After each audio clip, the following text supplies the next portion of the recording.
பிற்படுத்தப்பட்ட நீண்ட காலமா கல்வி மறுக்கப்பட்ட சமூகத்திலிருந்து மேல வர பிள்ளைகளுக்கு மருத்துவ கல்வி என்பது ஒரு பெரிய கனவாய் போயிடும் அப்படிங்கிறது எல்லாருக்குமே தெரியும். இப்ப நான் ஒரு கேள்வி கேட்கிறேன், நீட் அந்த தேர்வு முறையில சிறந்த மாணவர்களை மருத்துவ மாணவர்களை தேர்வு செய்யுது ஒரே கேள்வி. இந்த நீட் தேர்வை நடத்துகிற நிறுவனம் எது? ப்ரோமெட்ரிக்ங்கிற அமெரிக்க தனியார் நிறுவனம். இந்திய நாட்டில் சிறந்த மருத்துவ மாணவர்களை தேர்வு செய்து தருவதற்கு அமெரிக்காவில் இருக்க தனியார் நிறுவனத்துக்கான நேர்த்திக்கடன் எந்த கோயில்? வேளாங்கண்ணிலையா இல்ல நாகூர் தர்காலையா இல்ல எங்கூர் மாரியம்மன் கோயில்? அவனுக்கு தேவை என்னவன்? ஒரு மாணவனுக்கான தேர்வு கூட நடத்துறதுக்கு உனக்கு தகுதி இல்லை. ஆனா நீனும் வருத்தத்துக்கு வர தேர்தல் நடத்தி எங்களை நல்ல தலைவனை தேர்வு செய்யறோம்ங்கிற. ஒரு மருத்துவ மாணவனே தேர்வு செய்ய முடியாது. நீங்க நாட்டுக்கான நல்ல தலைவனை எப்படி தேர்வு செய்வீங்க? நீட்ல இருக்கிற முறைகளை பாருங்க. நான் 12ஆம் வகுப்புல +2 12ஆம் வகுப்புல 1200 1199 வாங்கிட்டேன். ஆனா நான் மருத்துவ கல்வி படிக்கிறதுக்கு தகுதியற்றவனா இருக்கேன். நீட் எழுதுறோம், அதுல நான் தோற்றுவேன்.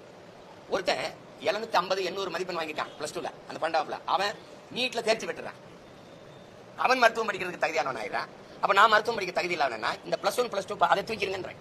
நேரடியா நீட்டுக்கான சிலபஸை கொடுத்துருன்ற. எதுக்கு போய் நீங்க இந்த கல்வியை தேவையில்லாம இருக்கு 2 வருஷம் எனக்கு வீணடிக்கிறீங்க, அதை எடுத்துருங்கன்ற. இந்த நீட் சிலபஸ் ஒன்று இருக்குல்ல, அதை தூக்கி வச்சு பாடமுறை வச்சிருந்த. ஏதாவது ஒன்று உருப்படியா இருக்கா? நீட்ல நான் தேர்ச்சி பெற்று வந்துட்டேன். எனக்கு பாடம் நடத்த போற பேராசிரியர் யாருன்னு கேட்டா பதில் வச்சிருக்கியா? பழைய மருத்துவர்கள் தான், பழைய மருத்துவ பேராசிரியர் பெருமக்கள் தான். இந்த நீட்ல தேர்வு எழுதி வந்துட்டேன். இந்த மருத்துவ கல்லூரி கல்வி படிக்க போறல, அந்த பாடத்திட்டம் புதுசா இல்ல, அதே பாடம் தான். அப்போ அதே பேராசிரியர், அதே பாடமுறை, அப்புறம் சிறந்த மருத்துவரை எப்படி உருவாக்குவேன்? இதெல்லாம் உனக்கா நகைச்சுவே இல்லையா?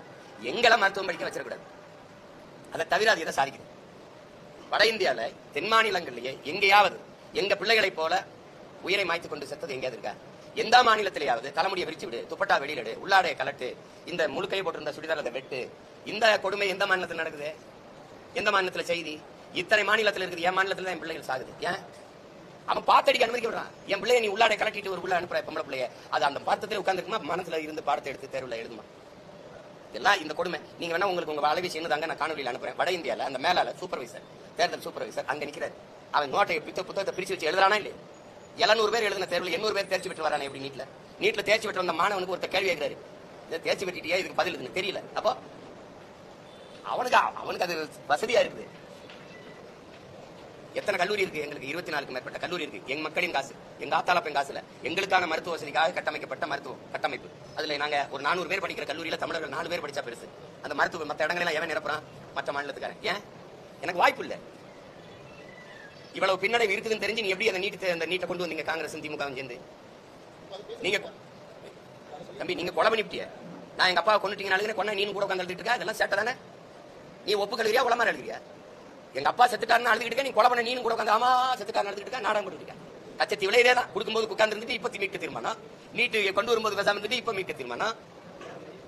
எல்லாமே நீங்க காவிரி நதிநீர் உரிமை பறிக்கப்பட்ட